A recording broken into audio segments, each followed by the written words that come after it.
The technology likely to have the greatest impact on the next few decades has arrived. And it's not social media, it's not big data, it's not robotics, it's not even AI. And you'll be surprised to learn that it's the underlying technology of digital currencies like Bitcoin. It's called the blockchain. Blockchain. Now, it's not the most sonorous word in the world, but I believe that this is now the next generation of the internet, and that it holds vast promise for every business, every society, and for all of you individually. You know, for the past few decades, we've had the Internet of Information. And when I send you an email or a PowerPoint file or something, I'm actually not sending you the original, I'm sending you a copy. And that's great. This is democratized information. But when it comes to assets, things like money, financial assets like stocks and bonds, loyalty points, intellectual property, music, art, a vote, carbon credit, and other assets, sending you a copy is a really bad idea.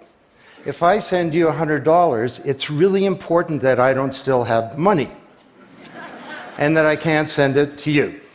So this has been called the double spend problem by cryptographers for a long time. So today, we rely entirely on big intermediaries, middlemen like banks, government, big social media companies, credit card companies, and so on, to establish trust in our economy. And these intermediaries perform all the business and transaction logic of every kind of commerce, from authentication, identification of people, through to clearing, settling, and record keeping. And overall, they do a pretty good job, but there are growing problems. To begin, they're centralized. That means that they can be hacked, and increasingly are. And JP Morgan, the US federal government, LinkedIn, Home Depot, and others found that out the hard way. They exclude billions of people from the global economy. For example, people who don't have enough money to have a bank account. They slow things down. It can take a second for an email to go around the world, but it can take days or weeks for money to move through the banking system across the city. And they take a big piece of the action, 10 to 20%, just to send money to another country. They capture our data, and that means that we can't monetize it or use it to better manage our lives. And our privacy is being undermined. And the biggest problem is that overall, they've appropriated the largesse of the digital age asymmetrically. And we have wealth creation, but we have growing social inequality. So what if there were not only an internet of information, what if there were an internet of value? Some kind of vast, global, distributed ledger running on millions of computers and available to everybody, and where every kind of asset, from money to music, could be stored, moved, transacted, exchanged, and managed, all without powerful intermediaries. What if there were a native medium for value? Well, in 2008, the financial industry crashed, and perhaps propitiously, an unknown or anonymous person or persons named Satoshi Nakamoto created a paper where he developed a protocol for a digital cash that used an underlying cryptocurrency called Bitcoin. And this cryptocurrency enabled people to establish trust and do transactions without a third party. And the seemingly simple act set off a spark that's ignited the world, that has everyone excited or terrified or otherwise interested in many places. Now, don't be confused about Bitcoin, okay? Bitcoin is an asset. It goes up and down, and that should be of interest to you if you're a speculator.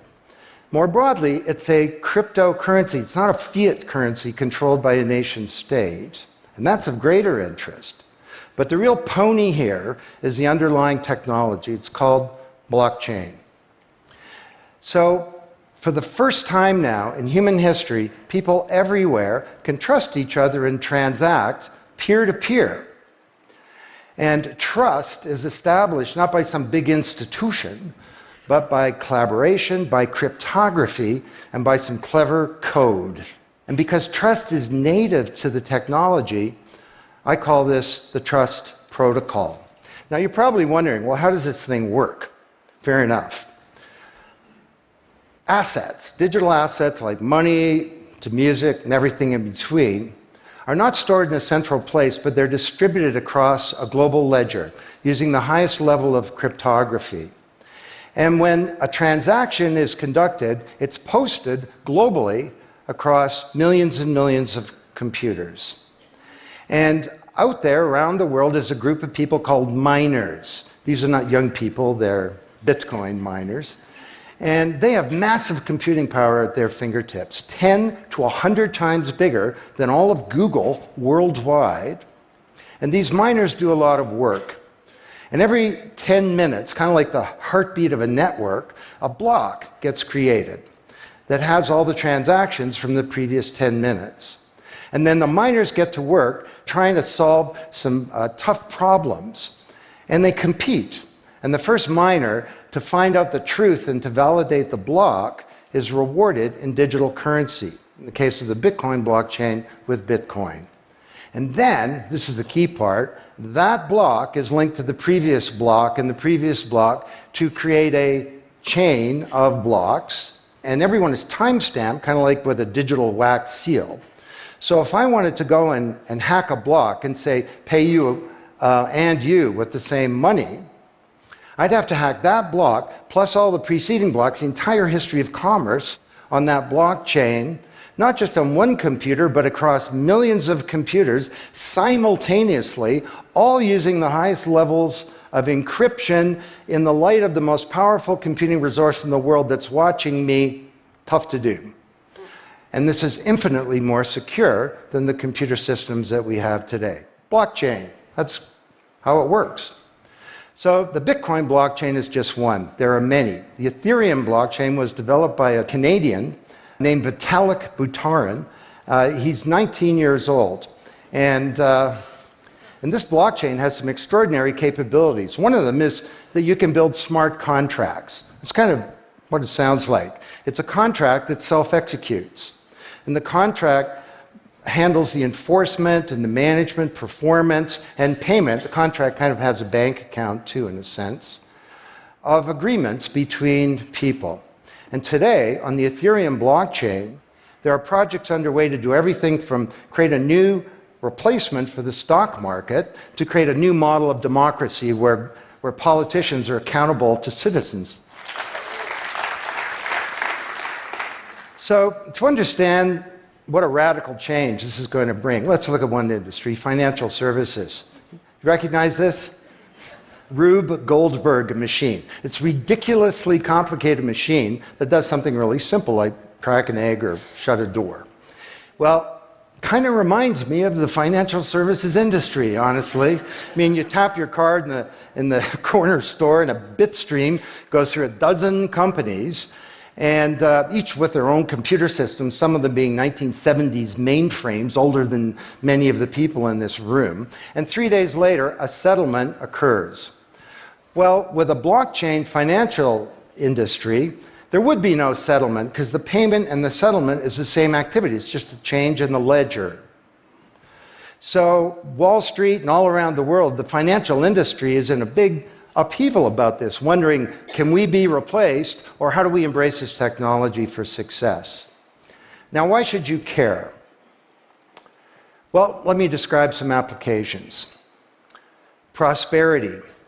The first era of the Internet of information, brought us wealth, but not shared prosperity, because social inequality is growing. And this is at the heart of all of the anger and extremism and protectionism and xenophobia and worse that we're seeing growing in the world today. Brexit being the most recent case. So, could we develop some new approaches to this problem of inequality? Because the only approach today is to redistribute wealth, tax people and spread it around more. Could we pre-distribute wealth? Could we change the way that wealth gets created in the first place by democratizing wealth creation, engaging more people in the economy, and in ensuring that they got fair compensation. Let me describe 5 ways that this can be done. Number 1, did you know that 70% of the people in the world who have land have a tenuous title to it? So you got a little farm in Honduras, some dictator comes to power. He says, I know you got a piece of paper that says you own your farm, but the government computer says my friend owns your farm. This happened on a mass scale in Honduras, and this problem exists everywhere. Hernando de Soto, the great Latin American economist, says this is the number 1 issue in the world in terms of economic mobility, more important than having a bank account. Because if you don't have a valid title to your land, you can't borrow against it, and you can't plan for the future. So today, companies are working with governments to put land titles on a blockchain. And once it's there, this is immutable. You can't hack it. This creates the conditions for prosperity for potentially billions of people. Secondly, a lot of writers talk about Uber and Airbnb and TaskRabbit and Lyft and so on as part of the sharing economy. This is a very powerful idea that peers can come together and create and share wealth. My view is that these companies are not really sharing. In fact, they're successful precisely because they don't share. They aggregate services together and they sell them. What if rather than Airbnb being a $25 billion corporation, there was a distributed application on a blockchain, we'll call it Airbnb, and it was essentially owned by all of the people who have a room to rent. And when someone wants to rent a room, they go onto the blockchain database and all the criteria sift through, help them find the right room, and then the blockchain helps with the contracting, it identifies the party, it handles the payments, just through digital payments are built into the system, and it even handles reputation, because if she rates a room as a 5-star room, that room is there, and it's rated, and it's immutable. So the big sharing economy disruptors in Silicon Valley could be disrupted, and this would be good for prosperity. Number 3, the biggest flow of funds from the developed world to the developing world is not corporate investment, and it's not even foreign aid. It's remittances. This is the global diaspora, people who've left their ancestral lands, and they're sending money back to their families at home. This is $600 billion a year, and it's growing, and these people are getting ripped off. Annalie Domingo is a housekeeper, and she lives in Toronto, and every month she goes to the Western Union office with some cash to send her remittances to her mom in Manila. It costs her around 10%. The money takes 4 to 7 days to get there. Her mom never knows when it's going to arrive. It takes 5 hours out of her week to do this. 6 months ago, Annalie Domingo used a blockchain application called Abra. And from her mobile device, she said $300 went directly to her mom's mobile device without going through an intermediary.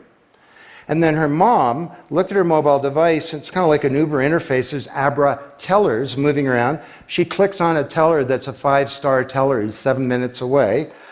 The guy shows up at the door, gives her Filipino pesos. She puts them in her wallet. The whole thing took minutes, and it cost her 2%. This is a big opportunity for prosperity. Number 4, the most powerful asset of the digital age is data.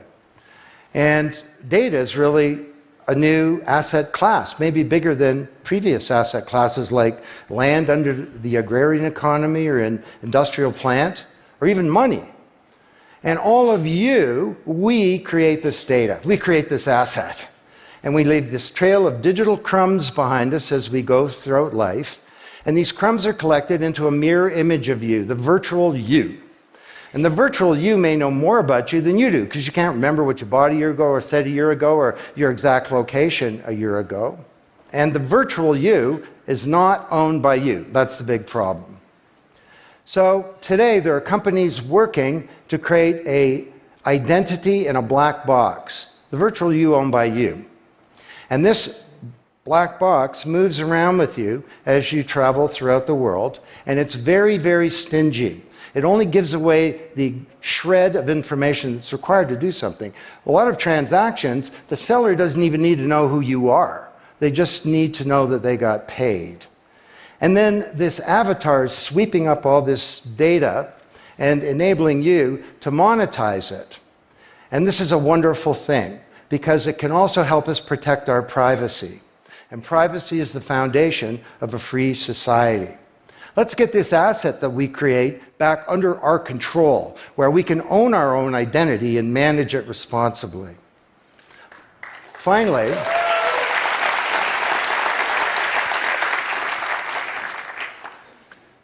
number 5, there are a whole number of creators of content who don't receive fair compensation because the system for intellectual property is broken. It was broken by the first era of the internet. Take music. Musicians are left with crumbs at the end of the whole food chain. You know, if you're a songwriter, 25 years ago you wrote a hit song, it got 1 million singles, you could get royalties of around $45,000. Today you're a songwriter, you write a hit song, it gets 1 million streams, you don't get $45K, you get $36. Enough to buy a nice pizza. So Imogen Heap, the Grammy-winning singer-songwriter, is now putting music on a blockchain ecosystem. She calls it mycelium. And the music has a smart contract surrounding it.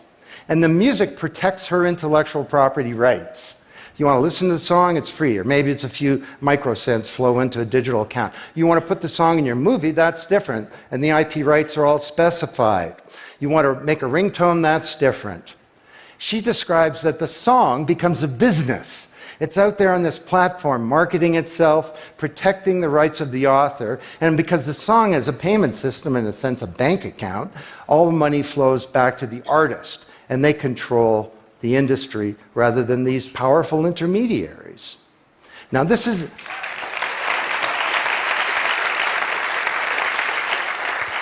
not just songwriters, it's any creator of content, like art,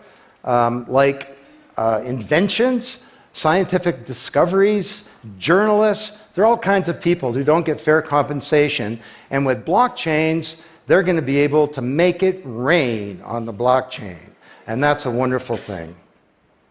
So these are 5 opportunities out of a dozen to solve one problem, prosperity, which is one of countless problems that blockchains are applicable to. Now, technology doesn't create prosperity, of course, people do. But my case to you is that, once again, the technology genie has escaped from the bottle, and it was summoned by an unknown person or persons at this uncertain time in human history, and it's giving us another kick at the can, another opportunity to rewrite the economic power grid and the old order of things, and to solve some of the world's most difficult problems, if we will it. Thank you.